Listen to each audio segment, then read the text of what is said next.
আমার কথা শোনার জন্য আবারও আপনাদের ধন্যবাদ। একটা নিউজ দেখে খুব ভালো লাগলো, আবার আরেক দিকে কেমন যেন খারাপ লাগলো। সিলেটের যে এমপি সাহেব, সাবেক এমপি এবং একটা সময় বাংলাদেশের বড় বড় মন্ত্রণালয়ের দায়িত্বে ছিল, যেরকম পরিকল্পনা মন্ত্রী ছিল আব্দুল মান্নান, পরবর্তীতে আবার অর্থমন্ত্রী হয়েছিলেন এবং দীর্ঘদিন ধরে উনি এমপি আছেন। তাকে যখন গত দুই একদিন আগে যখন গ্রেপ্তার করা হলো, তখন তার এলাকার সাধারণ জনগণ রাস্তায় নেমে আসলো, বিক্ষোভ করলো। বিশেষ করে শিক্ষার্থীরা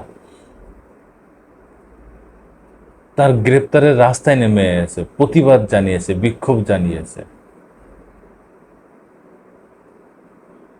কিন্তু তার যে দলনেতা শেখ হাসিনা, সে তো দীর্ঘদিন একটা প্রাচীন দল, ঐতিহাসিক দল, মুক্তিযুদ্ধের দল, কত বিশ্লেষণ আছে এই দলের, প্রধান ছিলেন। সেই শেখ হাসিনার পক্ষে একটা লোকও মাঠে নামলো না, কেউ বিক্ষোভ করলো না, কেউ প্রতিবাদ জানালো না। বাংলাদেশের একটা মানুষ তার সরকারের পতনে, তার পালিয়ে যাওয়ার জন্যে কেউ মাঠে নামে নাই। কি আশ্চর্য ব্যাপার না, যে একটা দেশ স্বাধীন করেছে একটা না দীর্ঘ 15 বছর, এই বাংলাদেশ স্বাধীন করেছে, তাকে যখন অভ্যুত্থানের মাধ্যমে নামিয়ে দেওয়া হলো এবং সে দেশ ছেড়ে পালিয়ে গেল, তখন তার তো হাজার হাজার কোটি কোটি সমর্থক ছিল তার এবং তার দলের।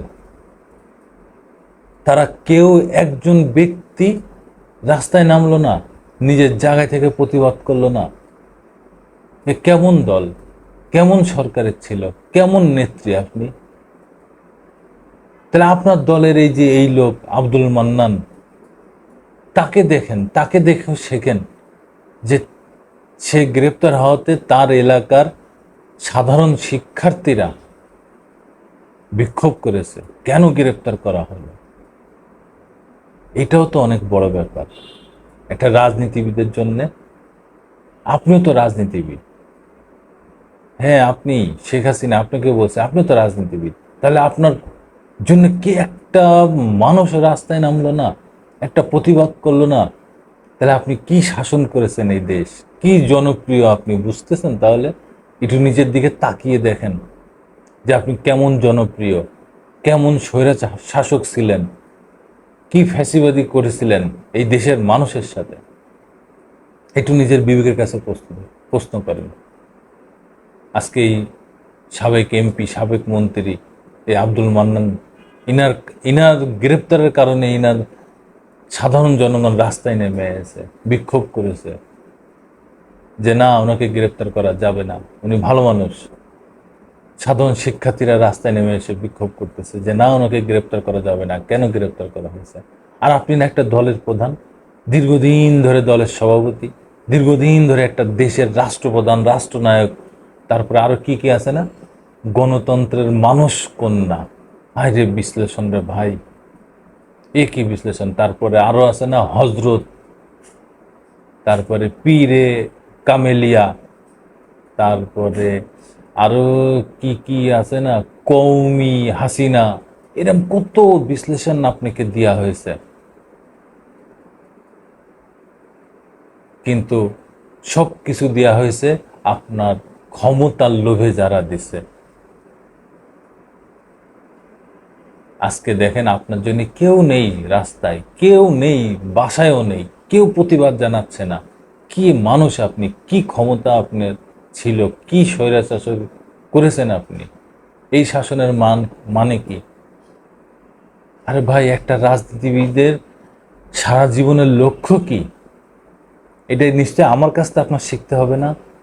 তারপরে একটু বলি, জনগণের ভালোবাসা পাওয়া। আর সেই জনগণ থেকে আপনি লক্ষ কোটি মাইল দূরে আছেন, দূরে ছিলেন। ক্ষমতায় মনে করেছেন আপনি সব কিছু, জনগণের কিছু মনে করেন নাই। আজকে সেই জনগণ থেকেই আপনি বিতাড়িত, সেই দেশ ছাড়া, মাটি ছাড়া, ভিটে ছাড়া।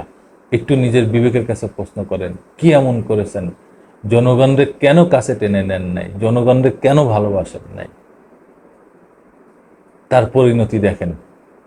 আজকে বেগম খালেদা জিয়া দেখেন দীর্ঘ 15 বছর কারাভোগ করতেছে। তার মাটি ছাড়া করেছেন, তার ভিটে ছাড়া করেছেন, তার বাড়ি ছাড়া করেছেন, দীর্ঘ 15 বছর জেলখানায় রেখেছেন। তার ছোট ছেলেরে জেলখানায় অত্যাচার করে মেরে ফেলেছেন, তার বড় ছেলেরে অত্যাচার করে দেশের বাইরে পাঠিয়েছেন। সেই বেগম খালেদা জিয়া এখনো স্টিল নাও বাংলাদেশে। এটাই হচ্ছে ভালোবাসা। এই থাকাটাই জনগণ মেনে নিছে। এই অত্যাচার করার পরেও খালেদা জিয়া দেশ ছেড়ে যান নাই।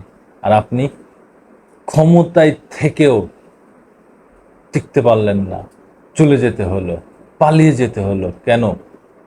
শুধুমাত্র জনগণের কাছে ছিলেন না, জনগণরে ভালোবাসেননি, জনগণরে মনে করেছেন আপনার চাকর আর আপনি মালিক। কিন্তু না, জনগণ এই দেশের মালিক।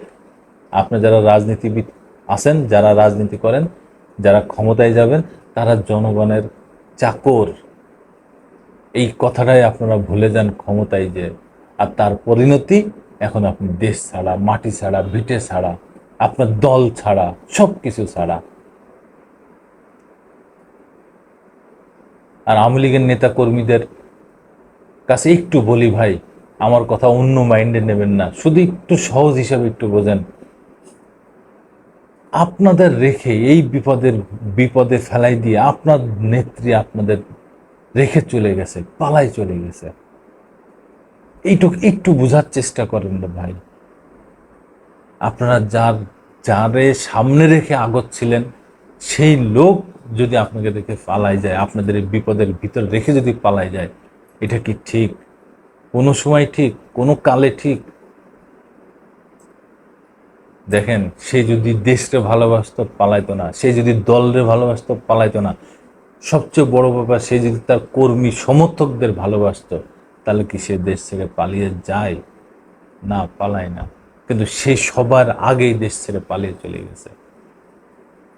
শুধু এইটুক বুঝে দেখেন, তাহলে সে কেমন নেত্রী, কেমন নেতা, কার পিছনে এতদিন ছুটেছেন।